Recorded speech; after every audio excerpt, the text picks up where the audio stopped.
going on, everybody? Welcome back to another video. So we're here talking about the review of Napoli versus Chelsea, where Chelsea pull out a second half comeback win, 3-2 down in Naples. Joao Pedro at the double, Enzo Fernandez scoring a penalty, bringing his goal tally up to now 10 goals this season in all competitions, which is fantastic for a midfielder that is supposed to be the creative genius of our team. The fact that he's able to find the back of the net 10 different times this season, he can only go up from here at this point. Joao Pedro showed why we should not be giving up on this guy so quickly. I've mentioned this in the past. He was just in a weird patch of form where he was doing good things on the pitch that deserved a goal, but there was times where he was on the pitch and he was just being pedestrian as hell, not being able to link up play, not being able to get by somebody, not even able to get a shot off. But in the past 4 to 5 games, this man has turned it to another level, knowing that in the back of his mind, I play well enough, I can be the starting striker for Brazil going into the World Cup over the summer. That's something that I think we need to actually have a conversation about. Who is Brazil's number 9 going to be going into the World Cup? But that's a separate video for another day. The cojones, right, that this team showed in the second half specifically, because the first half was just dreadful. It was terrible.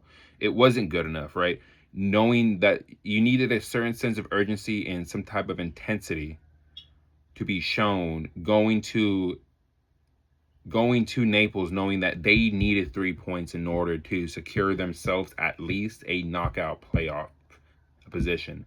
Now, we score first, obvious penalty in the obvious handball in the box, where he puts his hand out, he's jumping, but his hand goes out to where he's like blocking the shot. Instant yellow card, instant penalty, no questions about it. You don't need to go into the rule book and see what a handball is. That is clear as day what a handball is.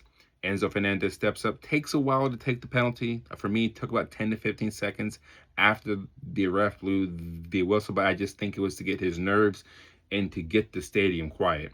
He scores, Chelsea are up 1-0. It's happy days. But after we concede the goal, for some reason, we take our foot off the pedal because we think one goal is good enough away from home, right? No. When you're going away from home, especially in the Champions League, you need more than one goal. You need at least 2 or 3 in order to make sure that you can at least secure yourself a draw, because at home in the Champions League, a lot of teams are going to go for it, especially Napoli, where, yes, they had injuries, they were depleted as hell, but the fact they still scored 2 goals where 2 of the goals that we scored were just mistakes that we had at the end of the day, and we continuously make mental mistakes to where we're just giving up stupid goals. And I don't know how many goals this season we've given up in all competitions where we've just conceded the stupidest goals, not making the tackle like the correct way, falling asleep when a ball comes in and center forwards just come and sweep it across goal, or in Rasmus Højlund's case, smashes it near post and Robert Sanchez has no chance to save it, because no goalkeeper in the world is saving a ball that is lasered in from 4 feet away from them. No one is saving that. So Chelsea go down into the half down 2-1, and you're thinking, shit, is this going to be another case where we take the lead and then we give it up again? Because we went to Italy earlier in the Champions League campaign against Atalanta. We scored first, and I believe we ended up losing 3-1. So we shot ourselves in the foot in the first half, but the second half, I made a short at halftime saying that Rafinha needs to make certain changes at the half in order to get the 3 points, because getting into the knockout playoffs is not something that this team needed given the amount of injuries, especially to Palmer. We don't need to be playing 2 extra games in February. We need to be able to hold our squad together in order to get to the round of 16, because I believe we will still get into the top 4 in the Premier League, but why shouldn't we put all of our eggs into the Champions League basket right now? This is what I'm saying. Now that we have a automatic spot in the round of 16, this team should be looking at, we can win this tournament if we just play the way that we know how to play. When we play against the big teams at the bridge, or we go away from home and we can actually hold it down and then come back to the bridge and actually beat the bigger teams, right? Getting to the round of 16 automatically means that we have an extra 2 weeks of rest in between the knockout playoffs and the round of 16, which this team desperately needs with the amount of games that they are playing, right? So Joao Pedro scores 2 fantastic goals. The first one specifically is a screamer. Palmer plays a great first-time pass into Joao Pedro, takes a couple touches, and smacks it into that top right-hand corner. And when I said I screamed so loud I had people out there yelling, "Shut up," because of how loud I screamed. And respectfully to those people, go touch some freaking grass, please. Like, please, just go touch some grass for me. But at the end of the day, Chelsea coming back in the second half the way that they did, they showed a sense of urgency and they showed some intensity that I haven't seen for large portions of this season.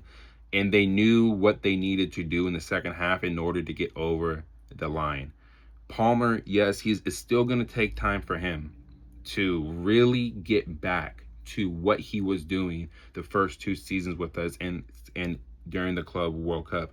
But the rumors of him going to Man United, the rumors of him being unhappy, I don't think he's going to be unhappy anymore. Or even if he was unhappy, there was no reason to be unhappy outside of the fact that the board is just incompetent as fuck. It's still blue co out until they actually get their things and actually sell.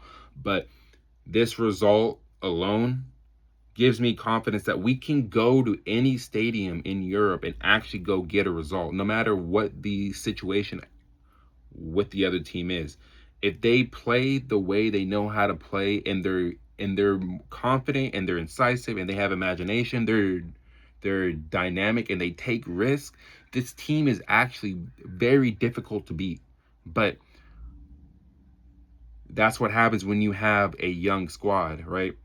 They're not going to know how to close out games the way they should be closing out games. I asked for experience, but maybe that's something that is done over the summertime. But the way this board is moving, experience may just be a foreign word to them at the end of the day. But Chelsea coming back, winning 3-2, down in Naples, knocking Napoli completely out of Europe.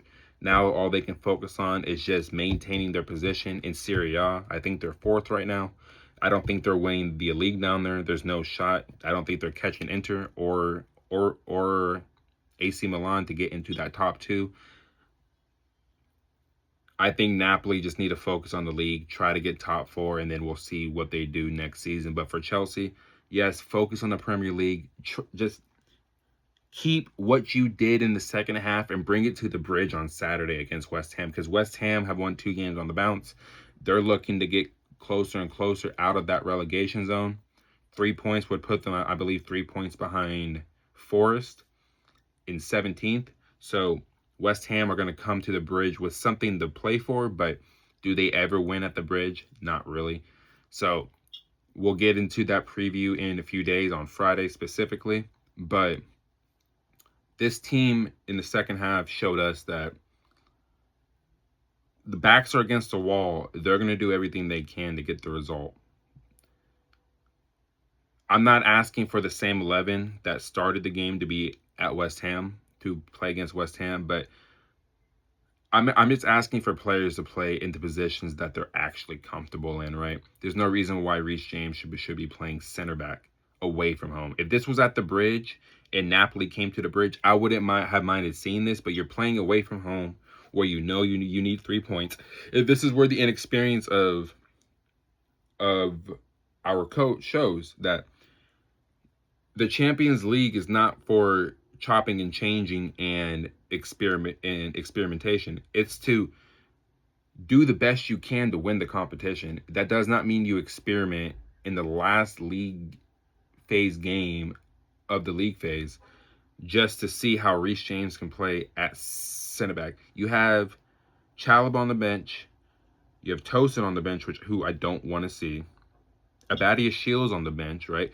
You have center backs that can be out there and play alongside Fofana, but when you're continuously doing experimentation, but it also goes to he hasn't had really a full week where he can like sit down with the squad and really start to see what he has to work with. Now he's won 5 of his first 6 games in charge, but we have to keep it into perspective here. You've played Charlton, you've played Palace, who are in a horrid run of form right now. You lost to Arsenal. And then I know I'm forgetting another team that we played recently that we beat. I actually forgot. But the point is, Rossini is still a young manager. He has a lot to learn still.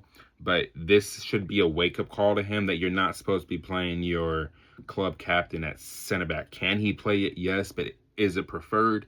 No.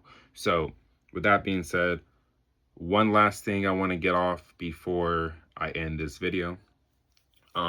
So I'm reaching out to all the Chelsea YouTube content creators, just football content creators in general.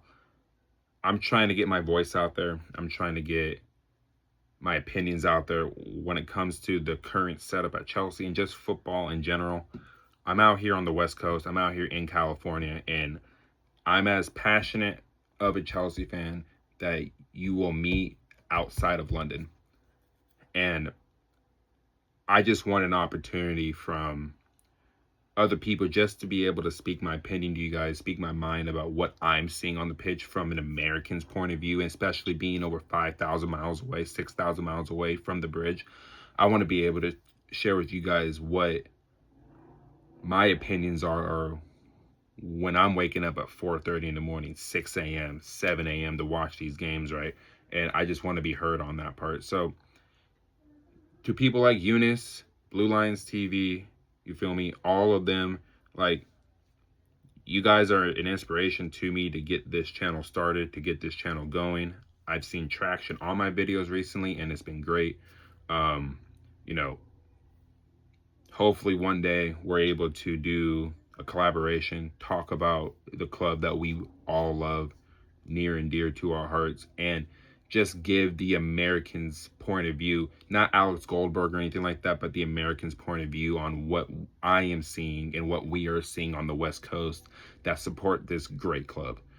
I just want to be able to be the voice of the Chelsea fans on the West Coast, and hopefully I get that kind of support back, because I will always support my fellow Chelsea fans, my fellow content creators, and most importantly, help people support their families at the end of the day. So with that being said, I'm Jason. This is no filter Chelsea. Thank you all for watching. I appreciate it. Like, comment, sub, bell notification, turn those on as well. And with that being said, I'm Jason. I'm out of here. Peace.